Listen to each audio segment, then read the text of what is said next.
Boa noite. Pode me chamar aqui neste relato de Oliveira. Na época do ocorrido, eu era policial militar no estado do Mato Grosso. Morava em Cuiabá. Atualmente eu moro em Minas Gerais e tudo que vou relatar aqui é a mais pura verdade. Bem, eu nunca acreditei em lobisomens, e muito menos em matilhas de lobisomens. Mas o que eu presenciei quando atuava na polícia mudou minha vida para sempre. E isso aconteceu há 5 anos. E até hoje ainda eu me considero com sorte. A manhã estava fria quando entramos na viatura em direção a uma parada na periferia da cidade. Era por volta de meia-noite. Estava totalmente escuro lá fora, exceto pela lua cheia que brilhava no céu. Fomos chamados pela delegacia, dizendo que havia vários feridos e alguns mortos no que parecia ser uma fazenda que ficava a apenas 30 quilômetros de onde estávamos. Não sabíamos realmente o que causou os ferimentos, mas fizemos o nosso caminho para o local. O endereço nos levou a uma estrada de terra que nos levava a uma casa que tinha 2 carros de polícia do lado de fora, com as luzes acesas. Porém, não vimos nenhum policial ali, e não havia ninguém. A casa estava ligada à fazenda, que parecia estar deserta, ou simplesmente muito velha. O meu foco principal era nos carros de polícia na frente, pois normalmente quando eles eram chamados para uma ocorrência, há pelo menos um policial nos esperando para nos guiar até onde precisávamos ir. Porém, ali não havia ninguém. Uma situação como essa poderia ser perigosa, pois podemos caminhar para o perigo e não sabemos disso. A porta da frente da casa estava aberta, mas não havia nenhuma luz acesa. E parecia haver sangue na varanda da frente que levava para dentro da casa. O meu parceiro Carlos estava na polícia há 18 meses. E eu estava bastante atarefado no departamento, com vários acidentes de carros e até mesmo um triplo homicídio que eu tinha que investigar. Mas algo sobre aquela ligação era diferente, pois pela primeira vez estando de plantão, eu realmente estava com medo. E decidi que em vez de apenas ficarmos ali sentados na viatura, deveríamos entrar na casa e tentar encontrar os feridos. A lua cheia brilhava no céu naquela noite, e um forte vento trazia um assobio da floresta quando passava entre as árvores. Eu lentamente saí da viatura e entrei na casa com uma lanterna, a arma e o rádio. E ao entrar na sala, eu me deparei com Chris. Chris era um policial experiente que estava ali parado rente à escada. Tentei falar com ele, mas ele apenas fez um sinal para me calar e subiu as escadas com a sua arma e lanterna em punhos. O sangue que estava na varanda estava em casa e subia as escadas. Falei isso pelo rádio com o meu parceiro, porém eu não obtive respostas. Tentei as luzes, mas não funcionaram. Bem, o que era aquele lugar? Enquanto Chris e eu subíamos as escadas, começamos a ouvir sons abafados vindo de cima, e parecia algo muito pesado sendo arrastado pelo chão. Na verdade, eram grunhidos e vários outros sons. Chris, que agora estava comigo também, ele ouviu sons no andar de cima, mas também parecia estar com medo. Ouvimos os sons de arrastamento continuando pelo corredor acima, movendo-se lentamente para as escadas de cima no 3º andar. Sem pensar no perigo, eu comecei a andar até as escadas para ver se havia alguém ali. E o sangue nas escadas era espesso e as tornava escorregadia, já que o piso da escada era feito de madeira. Iluminei o topo da escada sem ter ideia do que esperar, e continuei lentamente com Chris atrás de mim. Estávamos no meio da escada, quando vimos uma mão peluda de uma silhueta negra. puxar para o corredor um policial que estava ali no chão. Ele continuou a se arrastar no chão, revelando que estava bastante ferido. Ele gritou para que saíssemos dali antes que aquela coisa nos visse, disse ele com extrema dor. O meu treinamento policial deve ter funcionado, pois ignorei o seu aviso e corri para ajudá-lo no topo da escada.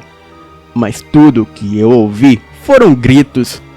No topo da escada eu pude ver o que restou do policial e o rastro de sangue que ele produziu, que chegava a outro lance de escadas que levava ao que parecia ser o sótão. Chris, que estava comigo, ajudou o policial no topo da escada e eu avancei lentamente para a escada do sótão. Acima de mim, podia ouvir sons que não sou capaz de descrever, mas eram terríveis por natureza. Sons que presumi serem grunhidos ou algo muito grande comendo ou mastigando. A minha lanterna era a única coisa iluminando o meu caminho no longo do corredor que levava às escadas do sótão.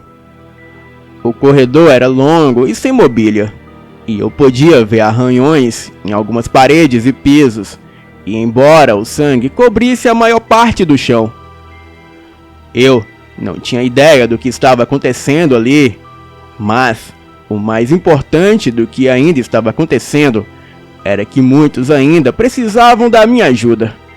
Embora a cena provavelmente fosse muito perigosa, já passei por várias experiências de risco antes, durante o serviço, e muitas pessoas durante o choque podem ser agressivas e insensíveis à dor, tornando a tarefa de ajudá-las uma tarefa árdua.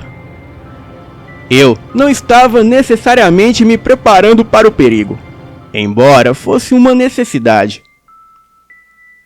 Segui para os degraus do sótão sozinho, com a lanterna e a arma na mão. Tive a tentação de anunciar minha presença, mas decidi não o fazer. E tive uma sensação que nunca experimentei antes.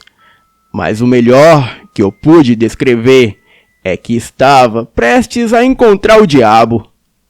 A personificação literal do mal estava subindo essas escadas. Eu subi as escadas lentamente, ouvindo sons muito mais claros, sons que não soavam nada bem.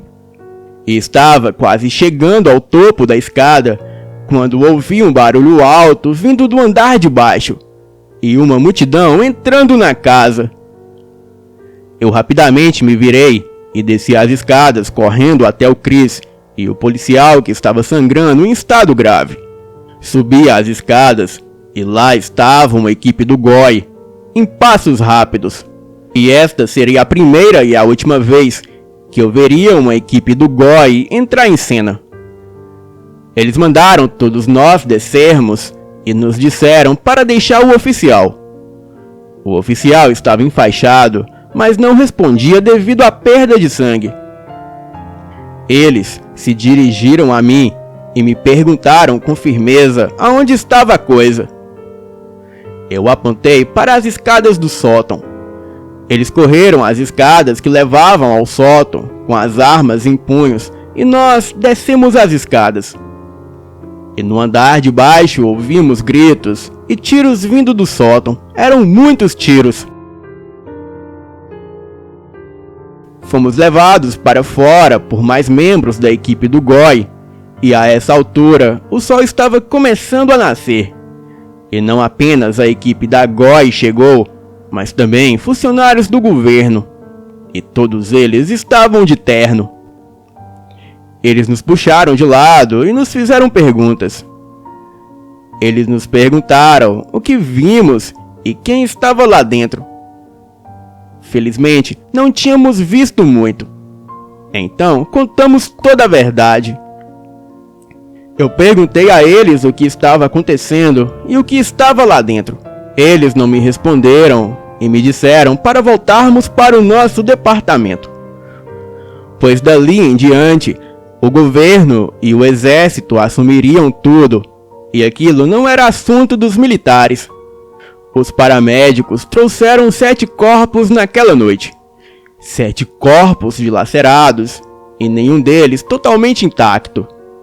No entanto, o primeiro oficial, faltando ambas as pernas, que encontramos na escada, ele acabou sobrevivendo. O que aconteceu ali e o que eles filmaram no sótão e o que eu estava prestes a ver no sótão se a equipe do GOI não tivesse chegado. Bem, estou feliz por não ter sido um desses corpos, mas a partir daquele dia, a minha vida nunca mais foi a mesma. O meu parceiro Carlos nunca mais quis tocar no assunto. E o oficial Chris, que encontrei dentro da casa, ele desapareceu misteriosamente logo depois do ocorrido. Passei a receber visitas de homens de preto durante a noite. Eles me abordaram na porta da minha casa, entraram e me fizeram muitas perguntas sobre aquela noite. No fim, eles não revelaram muita coisa, mas disseram que se tratava de uma alcateia, e como policial, eu achei que a tal alcateia se tratava de algum nome de grupo de criminosos, mas me surpreendi com a resposta deles, quando me disseram que a alcateia era literalmente um bando de lobisomens. Disseram que eu também vi o que aconteceu naquela noite, e que não tinha motivos para duvidar. E se a coisa não fosse séria, o que eles, agentes do governo, estavam fazendo ali? E porque o chefe de operação do GOI foi chamado?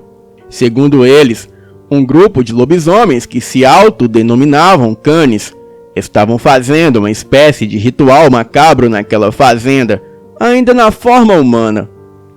A oferenda do ritual eram 7 pessoas da mesma família, das quais seriam as suas presas. Então, eles soltariam as vítimas para as mesmas correrem e se esconderem pelo casarão, até eles se transformarem em lobisomens e as caçarem. Porém, uma ligação anônima levou a PM até o local. Porém, os policiais foram mortos, restando apenas o Chris e o oficial que teve as pernas amputadas vivos. E quando esses policiais solicitaram reforços, foi a vez que eu compareci no local e presenciei o resto da história. Quanto à matilha, eles foram eliminados pelos policiais treinados do GOI, e a PM retirada do local, e o caso totalmente abafado. Por fim, eles me pediram sigilo. Além do mais, esse é um dos protocolos da Polícia Militar, o sigilo. Até mesmo me ofereceram uma aposentadoria precoce de 5 salários para que eu fosse embora do Mato Grosso, e que isso seria para a minha própria segurança. Pedi a eles um tempo para processar tudo aquilo, e depois de uma semana, quando eu tive certeza que tudo aquilo era real, eu aceitei a proposta, e o meu superior de polícia já estava a par de toda a situação. Eles assinaram o meu desligamento da PM, e eu me aposentei pelo INSS com 5 salários. Os médicos legistas do INSS já estavam sabendo da situação e nem perderam tempo com perguntas, e simplesmente me deram um laudo de transtorno bipolar, o que não era verdade.